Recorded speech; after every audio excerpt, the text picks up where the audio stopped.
Welcome to episode 58 of iRacing Rush.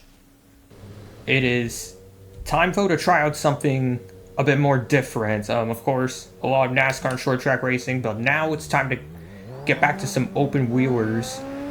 And that starts with Super Formula at Circuit of the Americas. Of course, Super Formula supposed to be a Japanese open wheel championship. High quality one at that as well. But for some reason this season there are no Japanese tracks on the schedule. Which is full of crap iRacing. Like, you gotta add some Japanese tracks to the schedule.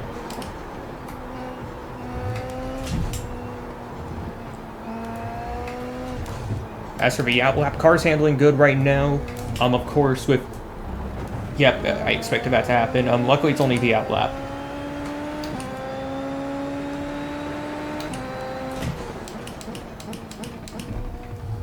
Of course, I don't want to make any more mistakes on the outlap, so I'm kind of taking it a bit easy here, just letting the tires warm up.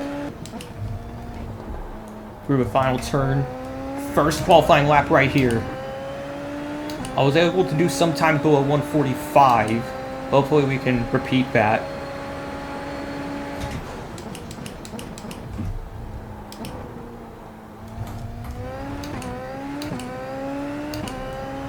Down the hill again.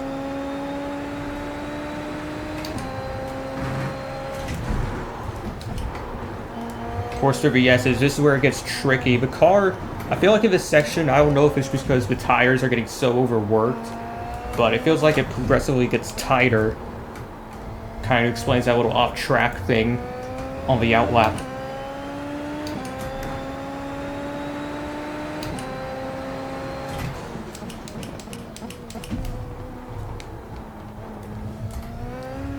Hitting the apex decently, and now it's down the back straightaway.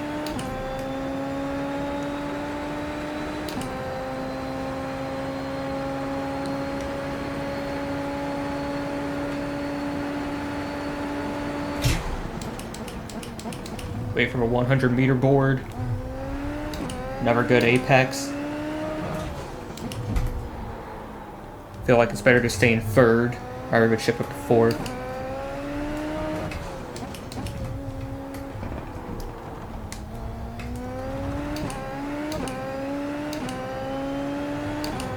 Gotta go off throttle for a bit here, because even with the car settled down, it feels like it wants to spin itself out all the time through there.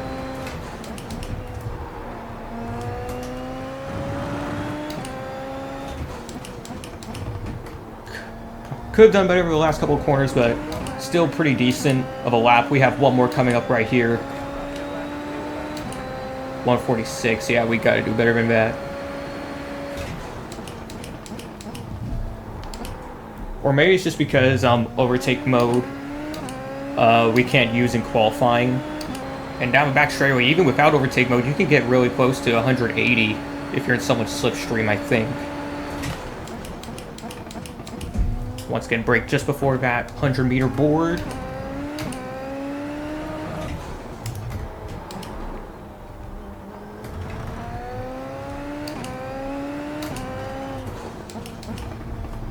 As for this section right here, depending on like how well my exit is, it might be third gear or fourth gear. As like the highest gear I'll go, it just depends. Definitely got to brake early for that, though. It's a blind corner, the second to last one.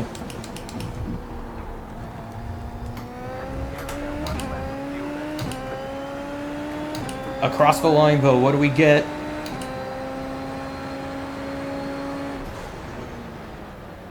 .769. I'm already forgetting what I got on the first lap, but...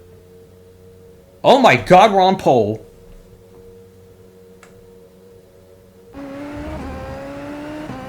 That's actually unreal, and we have just under 2 minutes of qualifying left, so of course, anyone can still put in a time and, snub me, but...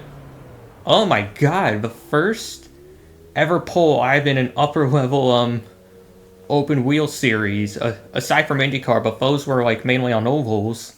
It is a first ever Super Formula pole on iRacing. By almost 1.7 seconds over Joe Wright. Still have some guys that still have to grid up, though. A minute for them left to do that. Can't let the polvo get to our heads. We still need a clean, careful start. Make sure we stay on track. No stupid mistakes. Wonder if tire wear at this track, because of like a lot of turns, very technical. Wonder if that's going to play a factor as well. I remember, like, I think I've done just over 10 Super Formula starts on this platform, and I've only ever gotten one podium. But that was only because someone ahead of me made a mistake, went off, and almost caught me, but I hung on to it. And it was at Circuit of the Americas as well. How cool was that? Still think we need to have some Japanese tracks though every season, because, like, come on, this is a Japanese championship. Only a few seconds left for everyone to grid up, and then it'll be lights out.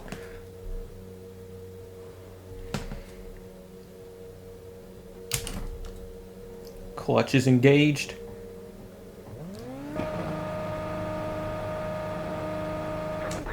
Green flag. Ooh. Little slip up there, that might cost me.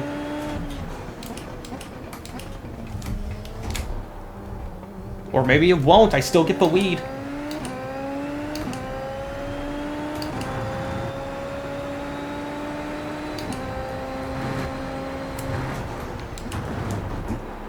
Oh, I can't afford that, come on.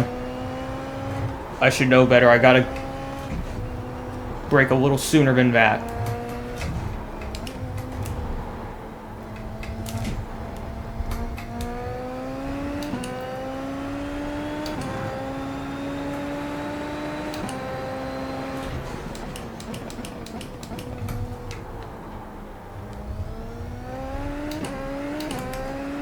We will use our overtake though down the back straightaway.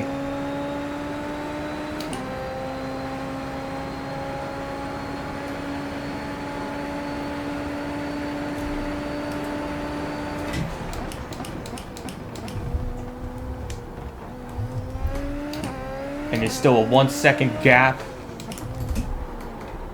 The gap though between second and third is opening up more.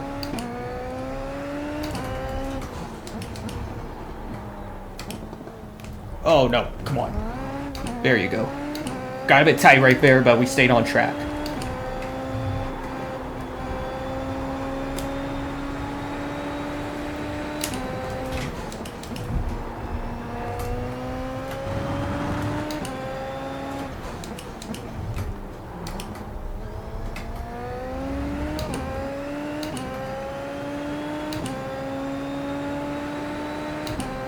First lap is done, still just over a second to Joe. Would want to use overtake mode again down this back straightaway, but it still had to regenerate. Although, of course, there's a time limit between uses of overtake mode and Super Formula.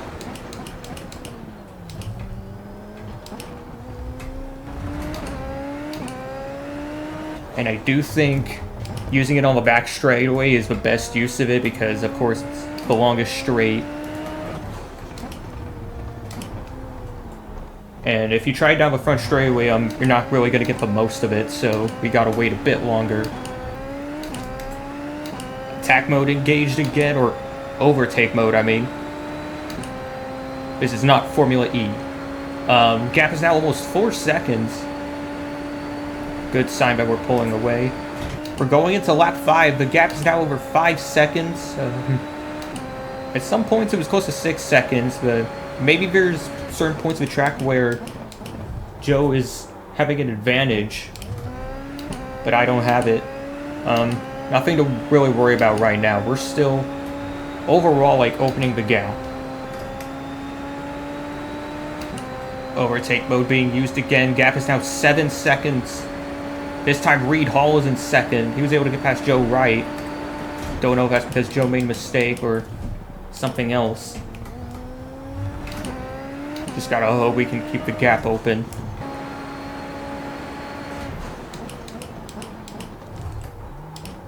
Ran wide right there.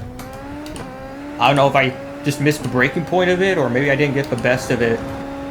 Of course, I am trying to get the best braking pattern possible, but still, I'm making some mistakes there.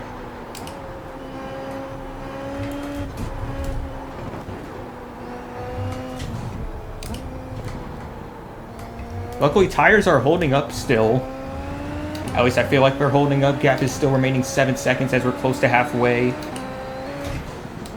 Something happened to Reed Hall. Gap is opening up significantly. I can only assume he spun out somewhere. And I forgot a freaking gear shift. I'm supposed to go down to first, not second. What am I doing? So Joe's now back up to second. And that's the thing about open wheelers. These cars require you to have a lot more survival instincts out here.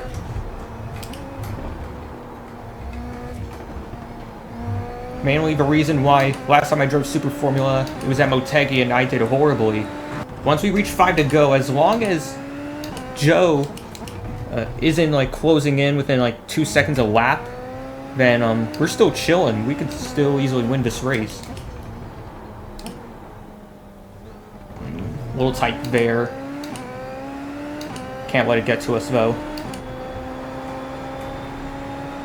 And I'm still having to do that freaking throttle blip at that basically triple apex because like the car suddenly gets so light and throws itself out. What is this guy? What is this idiot doing? Donnell, you're lucky this isn't stock cars or I'd be freaking pounding you into the barrier right there. If you're slow as hell, get off the racing line. So, the gap opened up to 13 seconds, but now we lost it. All because of Donnell. It's now 4 to go at Circuit of the Americas. Gap is still just over 12 seconds, my bad. A little wide at the apex, and here's another lap car. Almost freaking brake checked me for no reason.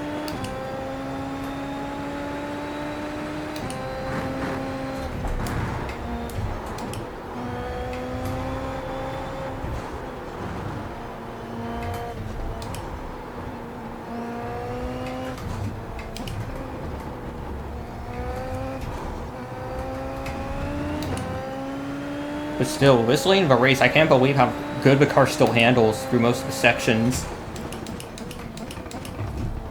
I thought with like how open wheelers on road courses just really aren't my specialty, like I thought it'd be handling a lot worse.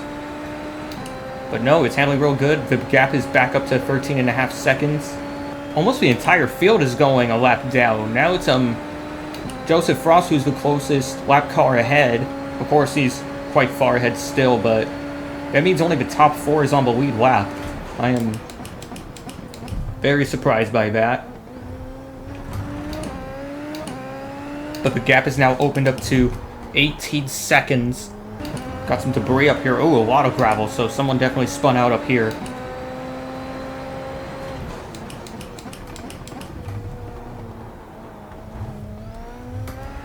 Weird how Super Formula seems to be more popular still than the F1 series on iRacing. Like, I know Formula 1 on iRacing only has one car, that's from the 2022 Mercedes.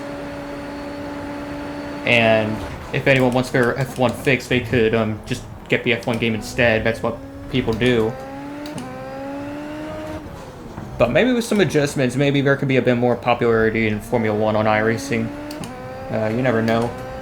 And especially with Codemasters' deal with Formula 1 running out soon. They're the developers behind the Formula 1 games. Who knows who's going to get the contract or if Codemasters can get an extension. I think the contract expires after 2027.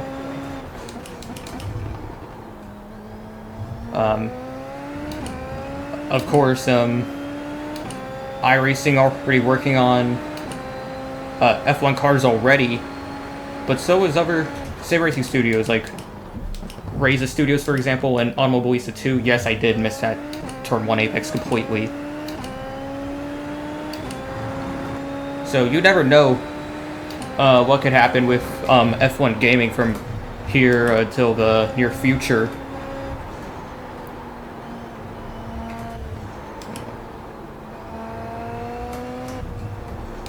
Going wide a bit towards the end of the S's, but not worried about it at all. The gap is 23 seconds. We are cruising. And out of a final turn, it is a first ever Super Formula win. And it comes at Circuit of the Americas in Austin, Texas.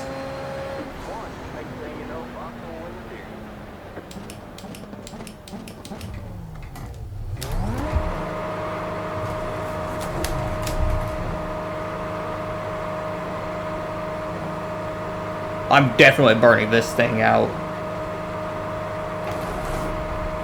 How about that? First, like, of course I've won a bunch of Formula Ford races, but like, when it comes to like an actual higher level open wheel series, I never won an open wheel race on a road course when it comes to those upper levels. So there you have it, 23-second gap to Ryan Gooch, who gets second. Now let's head to the NASCAR Cup Series. Well, if we can do it in Super Formula, hopefully we can do it here. Of course, no. Driving on the road course and the stock cars is a lot different. If open wheel racing taught me one thing, it's driving NASCARs on a road course is actually a lot harder, at least for me. After our lap, we're heading down the hill. Just gonna warm up the tires and make sure we're ready to push.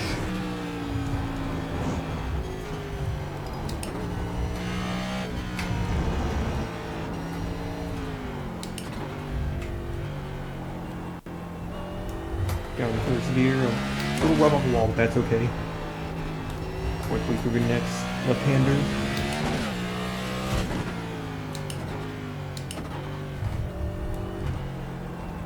Try not to take too much of that curve because there is a sausage curve on the inside, which are still like the worst curbs in racing, but no one's getting rid of them anytime soon, unfortunately.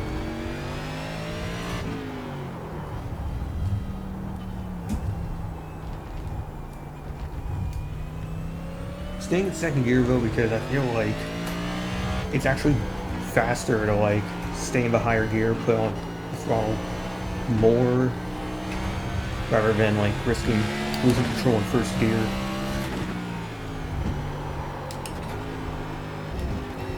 Probably a little too much runoff, but that's okay.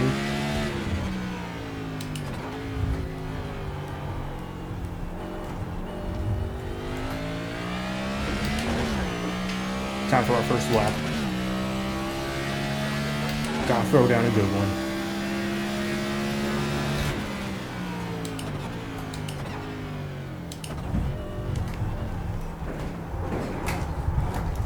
Ah, too much of that curve again.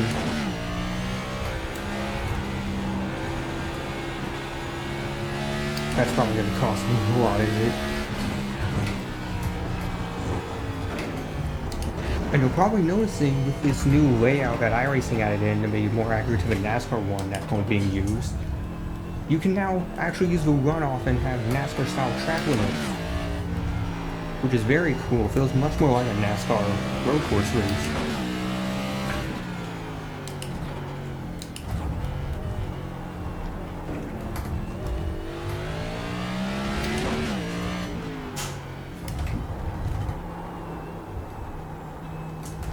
Trying to get as much turning in here, but I don't know if I got the best of it.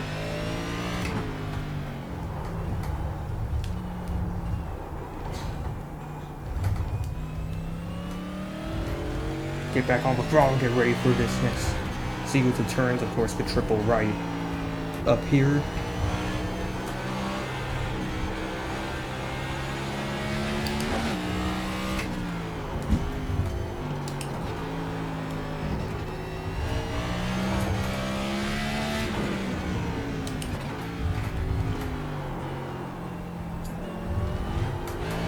Ooh, sideways, sideways. Oh, that's gonna freaking cost me. Damn it. Both this and the next lap.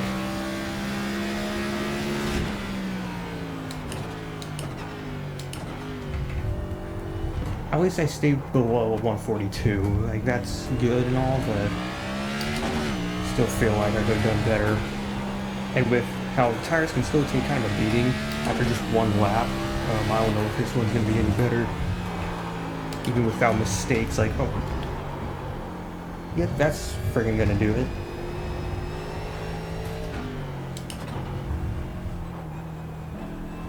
Just for the heck of it, we're gonna try throw down a heater anyway. I could really use some of the track practice. I've been practicing a lot for this because, again, racing road courses and stock cars is very difficult, but you really need practice out here to get better times and minimize mistakes. And that's also my key to like surviving these road course races, both stock car and open wheelers. If you want to win, first you gotta learn how to survive till the end, and it's over just like that. You get incident points, full lap is over. So wow. Finally rolling off. And it was still a good qualifying result. Like, we might have lost about half a second in qualifying, but a fourth to me is still really good, considering how even then we still have a lot of work to get on pace with like the actual leaders like Gage Corn under 140. I wonder if his favorite rock band's Corn, not the only interesting name in this field. Jerry LePage. Hopefully he's not LePaging anyone. And I swear I just saw, let me see if I can pull it up on the relative. Yeah, someone in the field named Clint Disney, although it's spelled D-I-Z-N-E-Y. And there's an Austin Thompson, who I am not related to in any way in here. But as I said before, we're going to take it easy here on this start because a lot of things can happen, even though we picked kind of a awkward split. Only 12 drivers in this field. That's all who entered at this late night race. I don't know if people are just afraid to drive Coda with these things or what. But first we have to survive the start. Alright, man. Pace car is in. Pace car is in. Waiting for the start. And green flag at Circuit to be America's.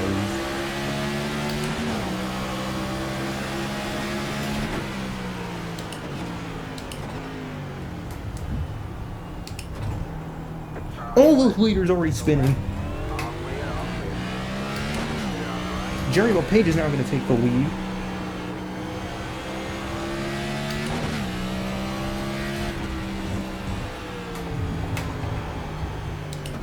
Gotta take it easy through these asses with these guys around. Oh, the 8's gonna really slow. Never mind. Not really working though to go for a move right there.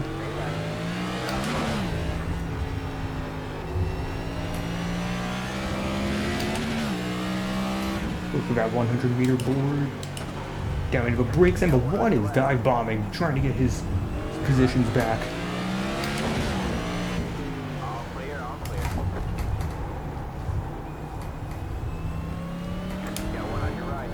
Oh, he's gonna spin out again, never mind.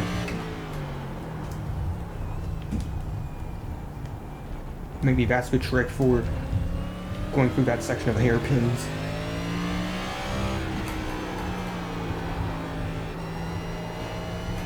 And now we set in for the long haul.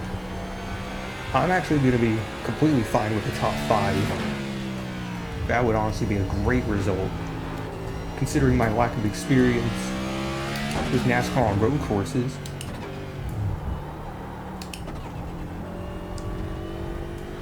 Eight runs a bit wide, but again, in this series you're allowed to use the track runoff.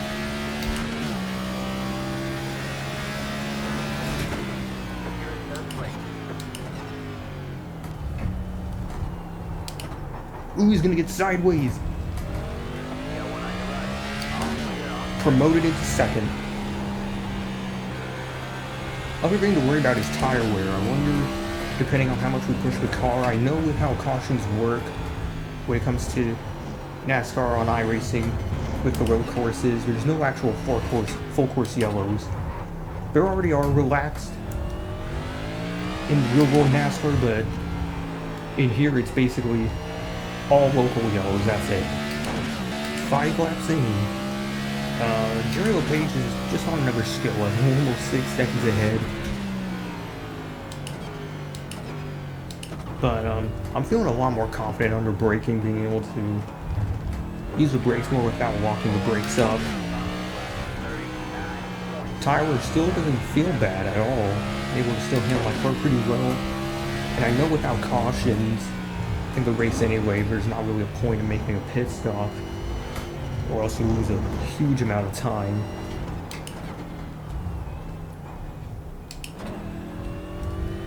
Austin Thompson, though, I do see him closing in a bit, though. So that's something we're going to have to worry about in the next few laps.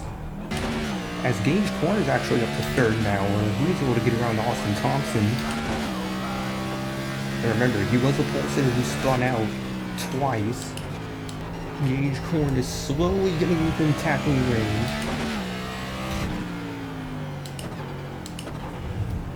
And of course, since I'm kind of disadvantaged within these next few corners, that's probably where he's going to try and go for his move. Oh, I'm missing the braking point entirely. How are we sliding with him this slow? Again, I don't get it. It's like going 20 miles an hour and still somehow spinning.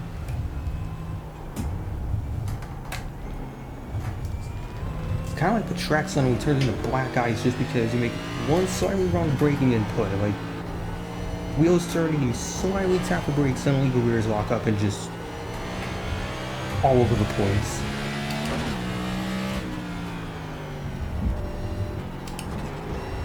I guess the good thing though is it's not a complete loss of control.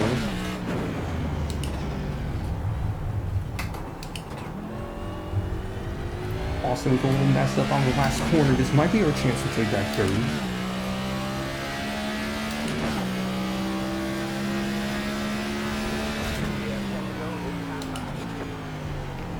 Down the inside. Somehow we get it done. I actually pulled off a pass here. I can't friggin' believe it. He's closing in again, looking for my position.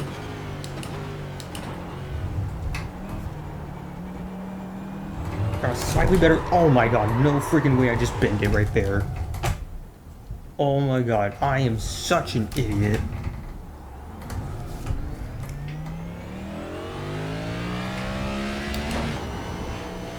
How the hell did it even spin out? Getting on the throttle like normal and it just...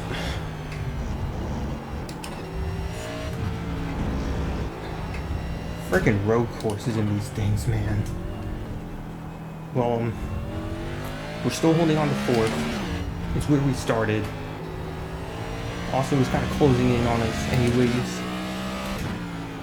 Best thing we can do right now is hold on to this place and prove we still have some skill at this place.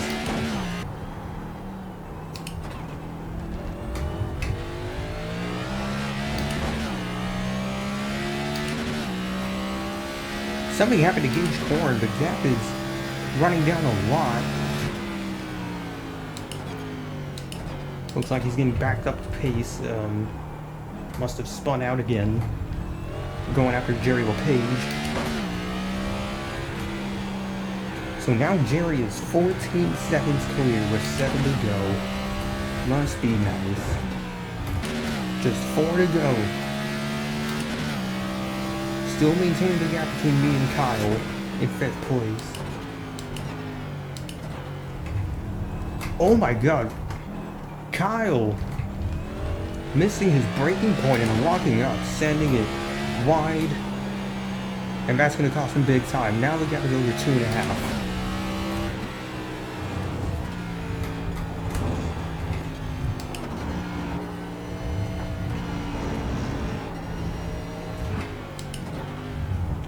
Car's still feeling very good for BS's, surprisingly. I thought the tires would feel more beat up, but it's handling very well. At least when it wants to.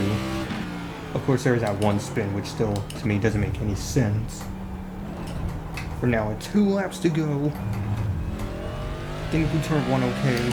I know, aside from a couple of moments, nothing much has really happened in this race, but I hope whatever did happen still kept y'all somewhat entertained. Ooh, heading a little wide. Of course, if you go too far at the S's at some points, it's still an off track. A little wide there. I think tire wear is finally setting in.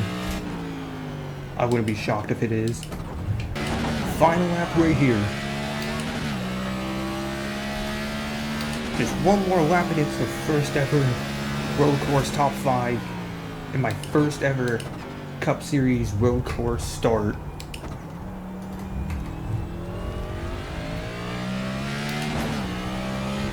Only thing separating me and Austin besides 7.5 seconds of a lap car, but they're still very far ahead. I don't think they're going to play a factor.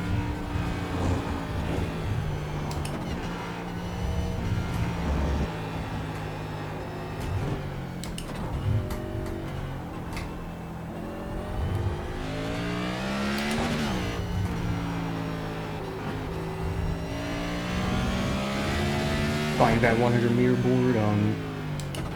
Might have forgotten to shift, but it's the end of a race. It's not going to matter anyways.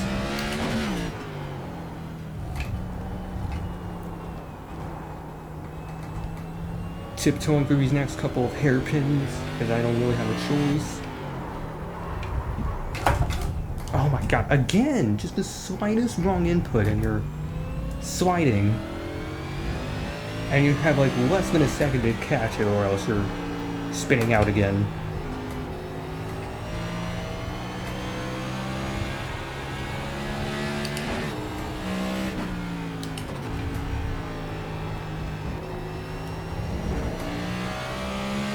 Through the final couple of turns.